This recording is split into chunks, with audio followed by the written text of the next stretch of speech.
16 WAPT News at 10 starts now.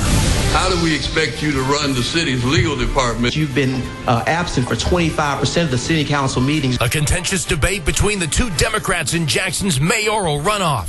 We can make change. I'm the person with the plan. Their tough words to one another days before the election. Now, your weather first.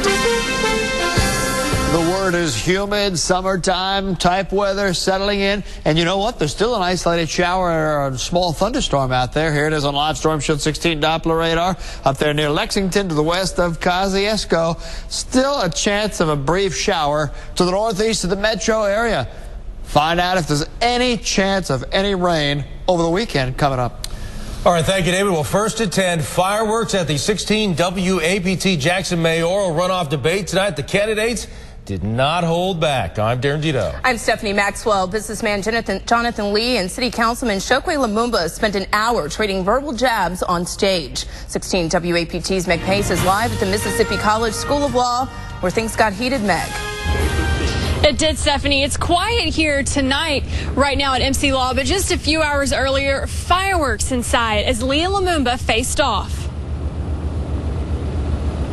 But what about the crime? What about the streets? What about the drainage issues? Well, brother, if you don't understand the government, then you really shouldn't be trying to get in it. No one councilman can repair a street. I perfectly understand the government, Councilman Lumumba, but you're running on your experience. Yeah. You're running on the fact that you've been able to create real change. No. I'm asking you about that change. Okay, if you can't even answer the Councilman Lumumba, if you can't answer the papers to a lawsuit when you're doing it for your own business, how do we expect you to run the city's legal department when you're doing it for all these people who you don't even know? Councilman Lumumba, if we're going to talk about the issues, if we're going to talk about your experience on relevant issues, let's talk about the fact that you've been absent for 25% of the city council meetings during your career, questioning the fact that I'm a Democrat, questioning whether or not I've been truthful about what I am. And so rather than do the same thing, we decided to let the councilman speak for himself.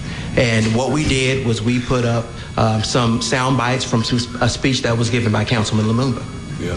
You know, actually what he did is put up some distorted, out of context statements on things which really don't tell the truth. But regardless of that, it's important to point out that my campaign has not distorted anything about Jonathan Lee. Lee and Lumumba, you heard it, firing off a lot of shots at each other tonight, and they didn't stop once the debate was over. But the city council president says tonight's debate didn't answer the question he has for the men vying to become the next mayor. I think that they at least recognize who I am and who he is. And hopefully what they recognize, I'm a man of passion, but I'm also a man of getting things done, all right?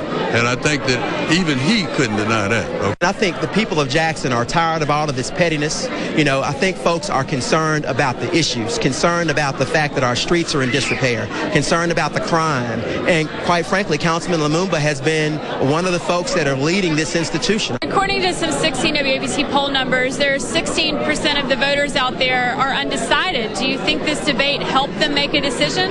Well, I think this debate could have helped a lot of people make a decision if they were able to really hear what people's plans were. What are you going to do about potholes? Everybody knows that there are potholes. We all drive on the streets. But what is your functional plan to take care of that?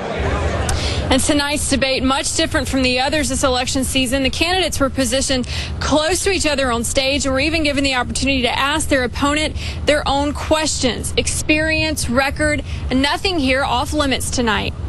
Well, Meg, did the candidates tell you how they're going to spend the next few days leading up to the runoff? Well, they told me both campaigns continue full steam ahead. Lumumba says he's going to try to pick up a lot of those undecided voters over the next few days. Lee told me he's going to be out first thing in the morning knocking on more doors. Okay, Meg Pace live for us tonight. Thank you so much. 16 WAPT has exclusive results in the Jackson mayoral runoff. Our Mason-Dixon poll was taken before the debate. Jonathan Lee has a 14-point lead over Chokwe Lumumba. We're releasing a new poll Monday, so you'll find out if the debate changed those numbers. And tonight's face-off will air twice this weekend. Tomorrow it will air at 1 p.m. There's another rebroadcast at 10:35 p.m. Sunday. And we do want to hear from you. What do you think? Who do you think rather won the debate? You can vote in our web poll on WAPT.com. And while you're there, you can also view clips from tonight's debate. This is new tonight at 10. Jackson police are searching for the gunman involved in a drive-by shooting. Shots were fired into a home on Davis Street tonight. Police say no one was injured. If you have any information about this shooting, you're urged to call Crime Stoppers at 601-355-TIPS. An attorney is asking the public to help identify the man caught on camera in a gas station fight. This is exclusive video of the incident from a gas station in Edwards. The driver of the white pickup truck has hired an attorney and says the man attacked him. No one has been arrested. A judge set a $100,000 bond for the student accused of making bomb threats to Clinton High School. 18-year-old Ray John Higginbottom is charged with a felony. He's a senior at the district's alternative school. The high school was evacuated 3 times in the last week because of the threats. Police say more arrests could be made. A Boy Scout protest in Jackson is fighting against gay membership. 16 WAPT's Lauren Taylor tells us why some leaders say they don't want change. As Boy Scouts of America proposes to partially lift its long-standing exclusion of gays, protesters are speaking out. I think there ought to be one more motto, and that is death before dishonor. A group called On My Honor coordinated this protest. About a dozen folks stood together in Jackson, holding signs to rally against the proposal. Opening the Boy Scouts to boys who openly proclaim being sexually attracted to other boys and or openly identify themselves as gay will inevitably create an increase of boy-on-boy sexual contact. If the resolution passes, not all homosexuals will be allowed to be a part of the organization, only youth members, still banning gay scout leaders. They should allow anybody in there, really, like, regardless of what your sex preference is, you know, just allow them to come in and be one of the guys. Jeremiah White is a former Boy Scout. He says it's time for new traditions. I think they should all be allowed to, you know, participate, not be hated or discriminated against. But some parents and Scout leaders say it's about the money. The majority of our funding is from donations through Scouting. So I can understand why that the CEOs and the board would want that.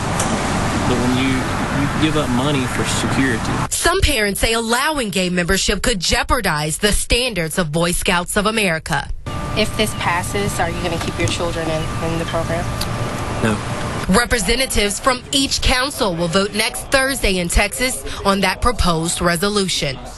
In Jackson, Lauren Taylor, 16 WAPT News. Macomb police are searching for the man who stabbed a woman and tried to rob her. The incident happened yesterday at the Medical Arts Building on Rouse Drive. Police say the man put the knife to the woman's throat, but she fought back. The man did stab her in the arm, though. If you have any information about this attack, call Crime Stoppers, 601-355-TIPS. The IRS scandal is growing. 2 Mississippi Tea Party groups claim they've been unfairly targeted. Roy Nicholson is the chairman of the Mississippi Tea Party. He says back in 2009, he filed an application for tax-exempt status with the IRS, but he dropped the request after years of fighting. All web pages, all literature distributed, all plans and discussions that we're having, things like that. Things that are, frankly, none of their business. Other conservative groups across the country claim they've been targeted. The acting commissioner of the agency, Stephen Miller, has resigned and a criminal investigation is underway. Local and state officers push the importance of wearing seatbelts today. It's part of the Click It or Ticket campaign they launch each year ahead of Memorial Day. That's coming up Monday, May 27th. They used a rollover assimilator to show how someone can easily be thrown from a vehicle without a seatbelt. The seatbelt usage is like a habit. Old habits are hard to break, and that's what we're trying to instill in the younger people, to put that seatbelt on. You get in the habit of doing it, you're going to wear it. Officers also urge parents to make sure their children are in the proper restraints. Well, a little girl in Florence received an extra gift for being Student of the Month. Her military father surprised her at school. Now, she had no idea that her dad, Master Sergeant Kevin Myers, was home. She had been without her father during his tour in Afghanistan. It feels really good to surprise her because I know she had been asking for me and asking when I was coming home. So to be able to surprise her today is overwhelming. Myers' homecoming was also a big surprise for other family members. Well, our very own David Hartman easily completed a big workout today. Yeah, he rode his bike to work today. and about 30 miles to WAPT and work. All right, here we go. Well, it's National Bike to Work Day, and so I thought I'd join in and do what I can to raise biker awareness as far as, share the road. Nice breeze up here today. For cyclists, we're excited because we love to ride our bikes. There's another reason to get out and exercise, but I think it's to raise awareness with motorists. Share the road. It's going to be about 30 miles. For me, that's not too bad. That's just like a regular workout, so it should be fun. Although we are going up some hills. The TV station is at the highest point in Hinds County, so there will be some rough hills and climbing to do today.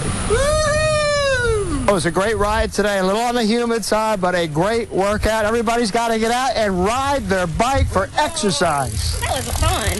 We need to do that again. And I got to thank my riding buddy, Michelle Williams. She was on a recumbent bike. She loves climbing up hills. I always feel so much better. And people may have or may not have noticed, but since I started riding my bike 2 years ago, I've taken off about 20 pounds. And, wow. So I've really just enjoyed getting out. But I got to say, the folks that were on the road really gave us a lot of room on the road today. Well, so I think that awareness, because some folks get frustrated that bicyclists, we got to follow the road signs, as well as a lot of fun. I enjoyed it. All right, weekend's here. How does it look? Well, tomorrow we'll start off a little cloudy. We're going up into the 80s. The humidity's back. I know Stephanie's feeling that. Yeah. So we'll talk about that and any rain chances coming up. Televangelist Pat Robertson is under fire again. What he told the wife of a cheating husband that has many people outraged. And OJ's former attorney takes the stand. The bombshell he dropped today in court. Winner of the Associated Press Best Newscast for 3rd year in a row. Winner, Best Weathercast. And winner for Best Sportscast. This is 16 WAPT News, the one to watch. A Commitment 2013 special. After the Jackson mayoral runoff debate, can Jonathan Lee hold on to his lead? Or is Lumumba gaining ground? Our exclusive 16 WAPT News Mayor Race poll results. Monday, live at 5.